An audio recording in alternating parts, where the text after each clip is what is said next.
Hello, today I'm going to be showing you Lindell Audio's range of audio processing plugins, which are a really nice way of injecting some analog warmth and coloration into an otherwise digital session.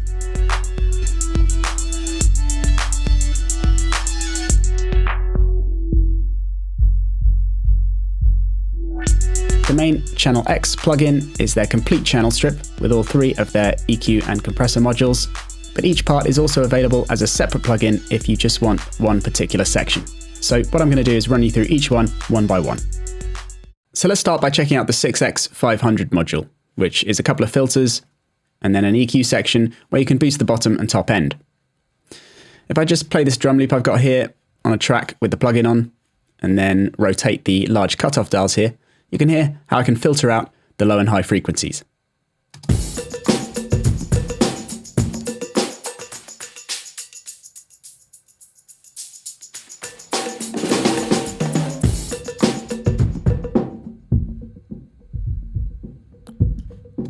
One of the cool things about these filters is you've got a slope switch here, so you can adjust the slope all the way up to 36 decibels per octave if you want a nice steep slope, which cuts out the other frequencies more fiercely.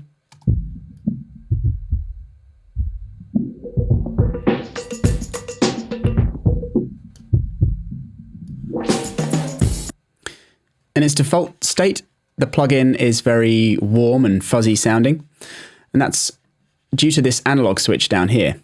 You'll hear when I boost the low frequencies now, how with this switch on, the sound becomes very warm and distorted quite quickly.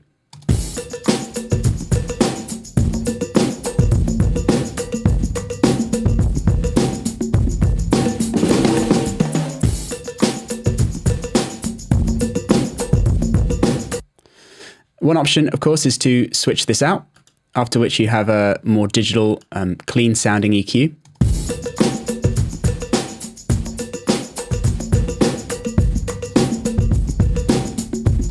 With far less distortion. Or if you keep it switched in, you can actually adjust these gain dials up the top here. Now this is an input gain with a linked output gain dial. So as you crank up that input gain to ramp up the distortion, it brings down the output gain to compensate for that.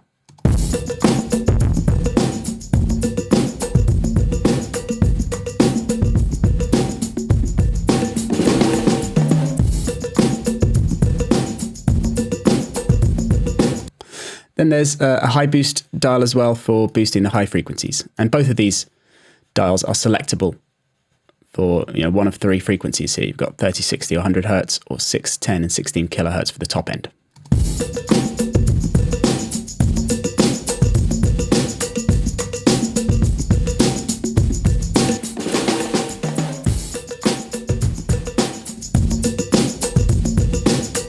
So it's a very warm analog sound that adds a lot of coloration to the signal, but with some controls that allow you to control those artifacts as well. On the same track now then, I've got the 7X500 module, which is their compressor plugin. So if I play the drum beat once again, and then click on Comp In, you can hear the compressor starts to take an effect.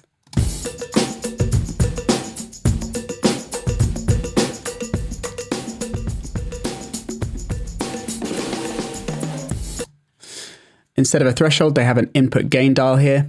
So if I ramp that up, you can hear the threshold comes down and the compression amount increases.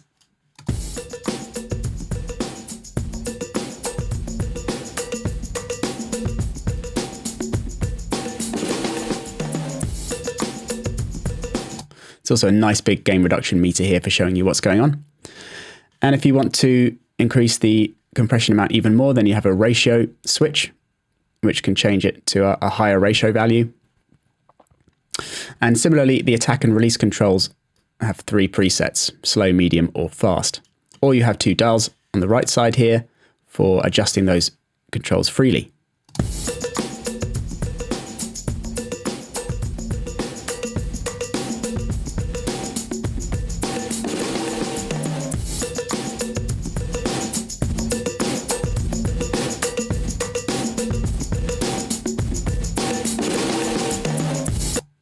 So even with a very low threshold and high ratio and fast attack and release there, the compressor copes very well with those extreme settings.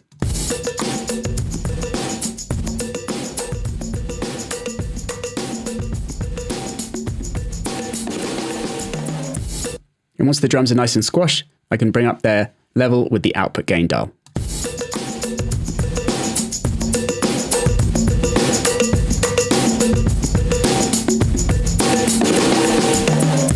Of course, this is a very extreme compressed sound, not necessarily the settings you might want, but I'm just trying to show what it can do. And then you can use the comp mix dial here to blend between uncompressed and compressed to blend a bit more of that natural punchiness back in.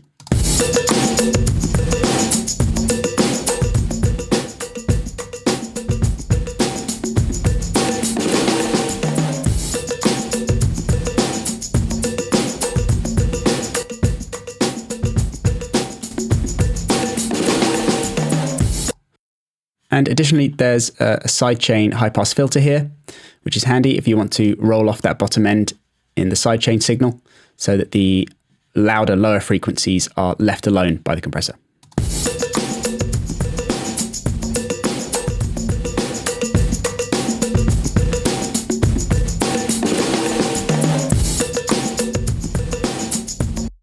And for more precise parametric equalization, there's the PEX500. Which once again has two sets of EQ controls for low and high frequencies. Only now, instead of there just being a boost dial for each, you also have attenuation dials for decreasing those frequency bands. In the center here, there's a bandwidth dial. So if you want to affect a higher range of frequencies, you can set it towards broad. Or if you bring that down, you can make the band narrower and so pinpoint a smaller range of frequencies of each band, after which the sound immediately becomes sharper and sort of more tonal.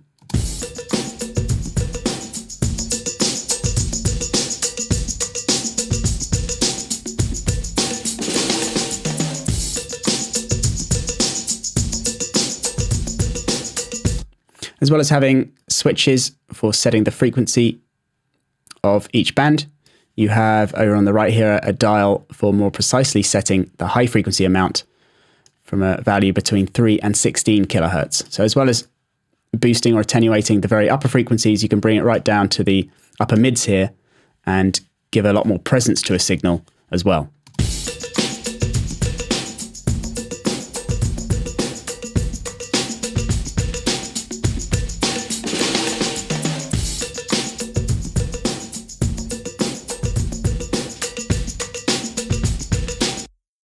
And the other controls on the right here, once again, you've got an analog switch for switching out those analog artifacts, an input gain dial.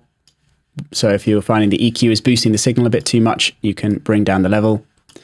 And then a nice touch at the top here is the option of applying mid and side, rather than just simply straight stereo EQ. So any one of these separate modules or the complete channel strip are a really nice option if you want to apply some analog sounding processing in your DAW. For more information or to get hold of the plugins yourself, just go to the product page at pluginboutique.com.